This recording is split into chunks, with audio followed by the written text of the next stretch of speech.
There he is. Hello. Wait, am I on? Why am I? Okay, hold on here. There. Oh, Hi, oh my, David. oh my God. It's been like 356 years. I know, right? How are you? I'm good. How are you? I'm doing okay. Doing okay.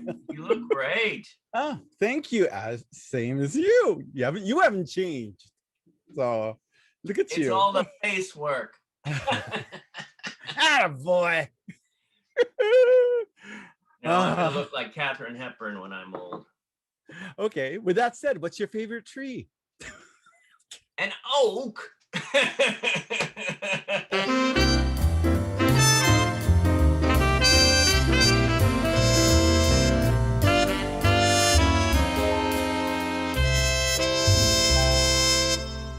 When I think of San Francisco State, Uh-huh. one of there are a few faces that pop into my head, and yours is like right there. It's just, I Oh, always think Ray Santos, you are one of the most talented, incredible actors. I remember right after college, it seemed like, boom, you got right on that Broadway stage. oh, that was lucky. I was very lucky for that to get into that. Yeah, only because I've never had I not seen that little blurb on the Examiner, I would not have gone to that audition. So What was it? yeah, So when I say in the lucky, San yeah, lucky. Francisco Examiner, there was a blurb? Yeah, it was this big, and I can't find it. I was in this Marie Kondo tidying up phase, and I was looking all over for it, but I couldn't find it. But it just said, looking for Asian American actors and actresses to be in an upcoming show on Broadway. They didn't mention what show it's for. So yeah, that's how that started, and that was like in 2-3 years before I actually found out I got it. But yeah, it's been a process. Yeah. With that. But thank you for thinking of me when you think of San Francisco State. Well, You know, I mean, going back to San Francisco State, that's where we met. That's where we were in yes, the drama group. And there was musical drama. theater. What theater group? I know. Yeah, Theater they're group. theater. Yeah, but yeah. Um, Wait, what about the drama? I'm sorry, I didn't hear that. oh, and there was drama. But no, Yeah, no, that was with one of my roommates in the dorms. But we won't go into that. okay. Except what? Oh my God, I've No, never heard of this. you didn't. No. You go into Verducci. No, it wasn't Verducci. It was, I think, Park Place, Mary Ward. I don't know, one of those dorms. And they Right. said, what is your, what do you, what's your major? What do you love to do? And I said, I love drama. I love acting. And they gave me drama. They they gave me this real big football player who got drunk on weekends and put his fist through bathroom walls. Can't even say it. The hell? I know, he like beat up his best friend. And luckily I was gone for the weekends. I would go visit my family, and so I got back. They said, "What happened to your roommate?" And I said, "Why?" And he took me to the restroom. There's this big hole in the wall, and then I walked to my dorm room, and there he is with a big cast on, and he's sitting like this. But we got along, except he started growling at me during finals, so I thought I better move after that. Wait, really? Like, he Yes, really did that? I pretended I was asleep, and it was like going, like King Kong. And that was not his snore. No, he, I don't know, but we didn't find out his issues. I had enough of my own. So wow. Go ahead. I know, right? Right. Yeah, right. I have to, I want to go back to San Francisco State because you were in so many amazing shows. You have this voice that's like, one I was saying, think of a word that I think of Ray, and I don't know what the first word that came to my mind was majestic. I don't know why. Wow. It Oh, was this, you have this magic about you. And I remember you in a lot of work, but the one thing that came to my mind was Torch Trilogy. yeah. Okay. That was one of my favorite. Yeah, no, Yeah. I'm gonna just say, that is probably one thing that I will not be able to play anywhere else. I'm grateful to be able to do that Yeah. in state. But yeah, that was an incredible experience for me, and also my first time in drag. So you know, And after that, you just went, hey, I like this.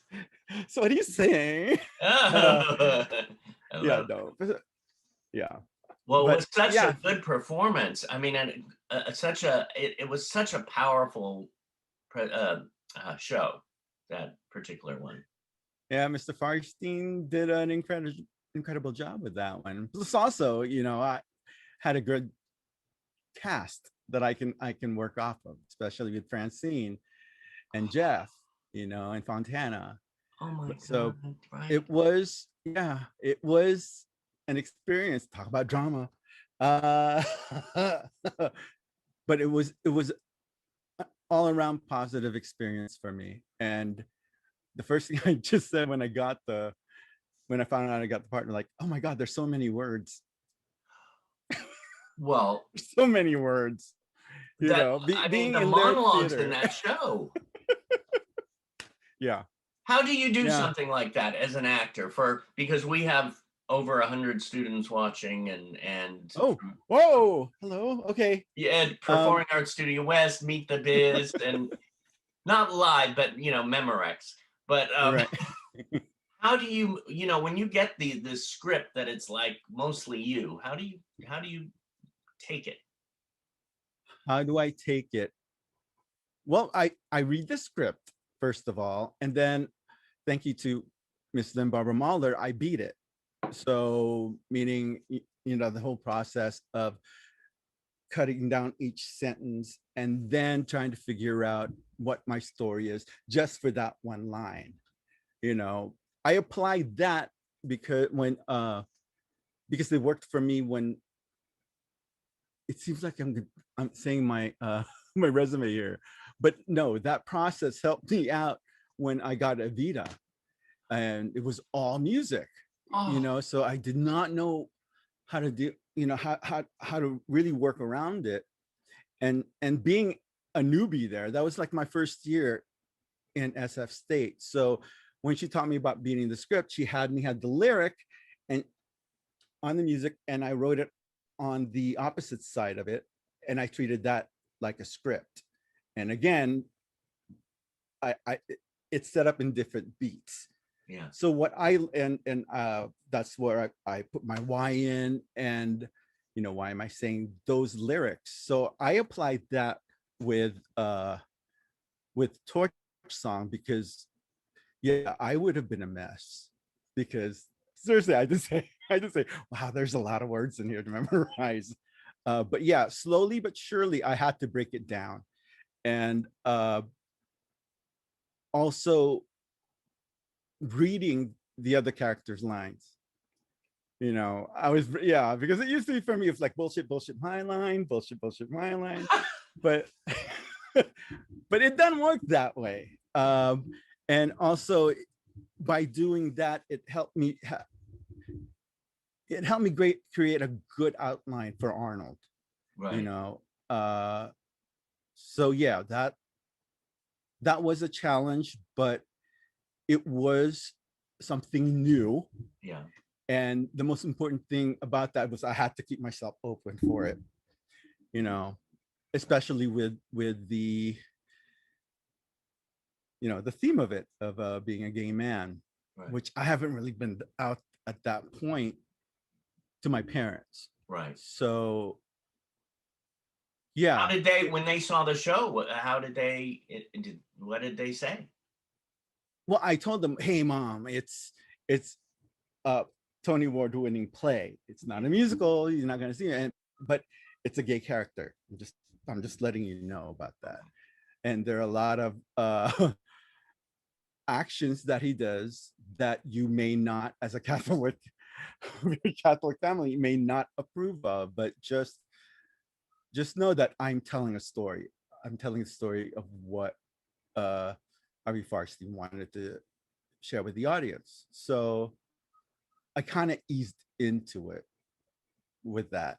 Did, And whether or not they saw it, but they said congratulations, but you know they really did not want to talk about it, but they just said that, you know, they loved the show and they loved my performance in it, and she said, I didn't know you had it in you, which is, you know, I don't know for all actors, but you need a mother's approval. But right. yeah, this one right here needed that at Yeah. that point to be to feel valid, or to validate myself as to why I picked theater. Right. Yeah. Now you said, and stop me if I'm throwing stuff out, but you said at that time you weren't out to your folks. No, I was not out to my folks. Yeah. Uh, Did that help in any way by doing that show, do you think? it it helped me in a way that I was able to embrace the fact that I'm gay. But as far as with my mom, it was still, it's not because of her, it was my journey. Yeah. You know, we were very religious. We were still going to church every Sunday. And that's where it was tough for me to think, okay, here's a God that I look up to. And yet some of the people are saying, you know, being the way you are is a sin.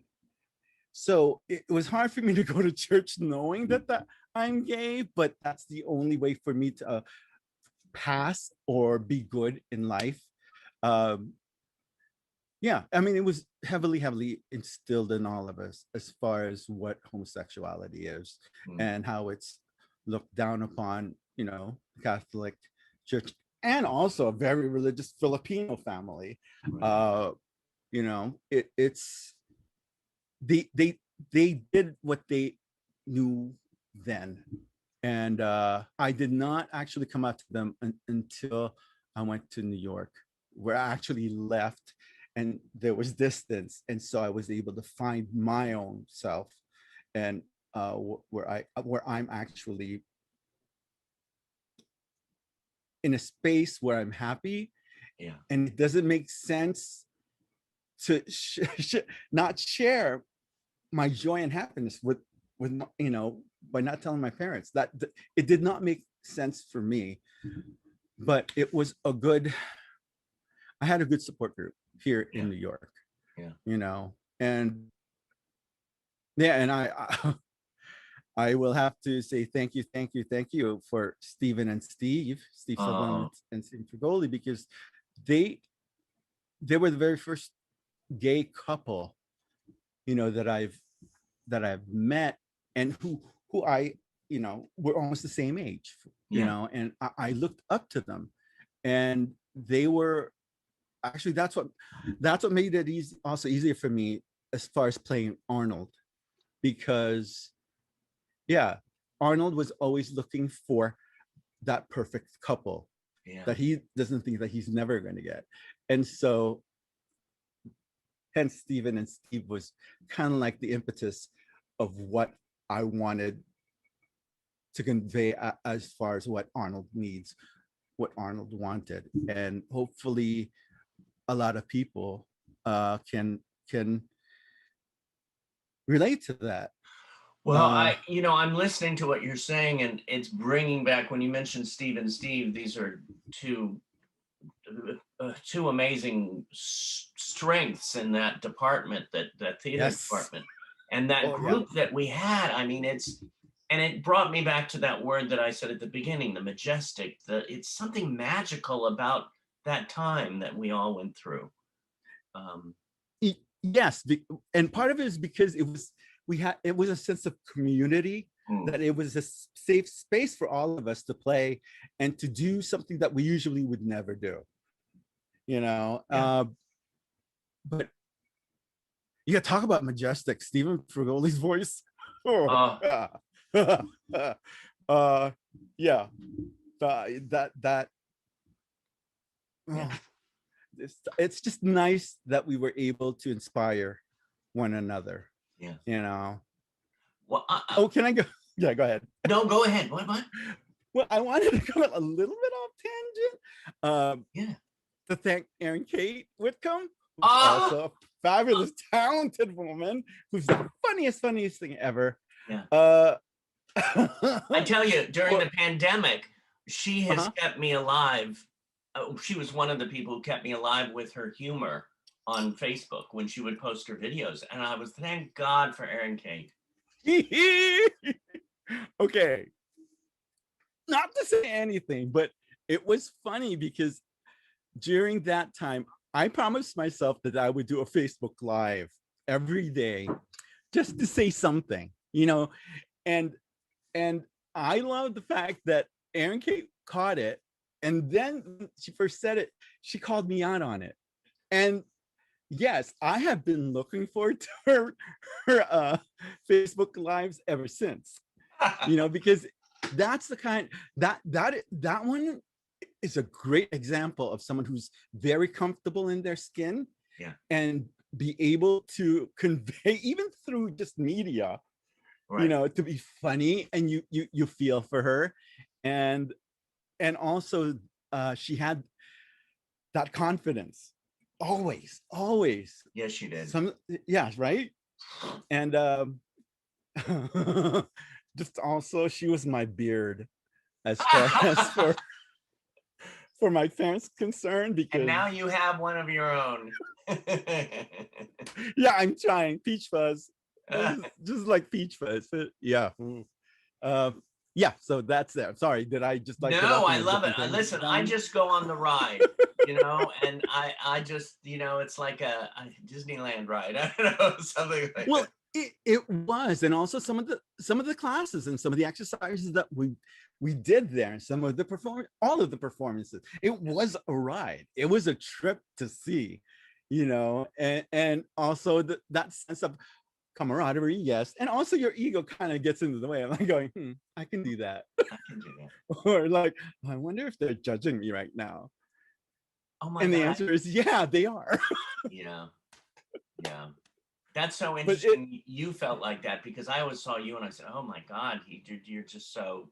I was always like, I felt that way inside. I think hey, everybody probably, well, not everybody, but a lot of uh, people felt that way inside. I honestly, I felt, you know, I really didn't know you my first year there. Uh, but I, for someone who just came from you know, USF in a different major, and just have my friend of mine just said, "Hey, there's auditions for Evita, you know, and we're going to go in there next semester. So why don't you audition?" So you had a And different major? I had, yes, I had a different major. I majored in mass media at Oh, USF, only because I figured, all right, I wanted to be a recording engineer, oh. and I was going through all of that with math, and I'm like going, oh my god, what the hell am I doing? And then I realized, oh, I don't want to be the one behind the recording booth. I want to be the one in the front Right. on the mic. And so that's where I just said, oh my god, my parents are going to kill me about this, Oh, because, you know, I mean, it was the closest I had to really sell that recording engineer thing, you know. And then having to just say back, and I said, listen, mom, you always told me that I could sing and that I'm very talented, so why, I would love to do this, you right. know. And I did have pushback with that one, and she also said, you know, you, if you really want this, you need to you have to put in as far as for paying for tuition. And Uh, so yeah, And that's where, again, was kind of like my test of, is this what I want to do? Yeah. Is this, Well, I have to and say, I mean, thank God that you did go that way, because we were all blessed with how you, again, you got out there, you went to New York, and we didn't even mention the play before, but Miss Saigon. I mean, what was yeah, that? So it took you I'm going back to what you said before. It uh, took you 3 years, and then what, yeah. they call you up, and then how did Well, that happen? okay. Okay, you want me to tell you the whole process? Eh, Uh, okay.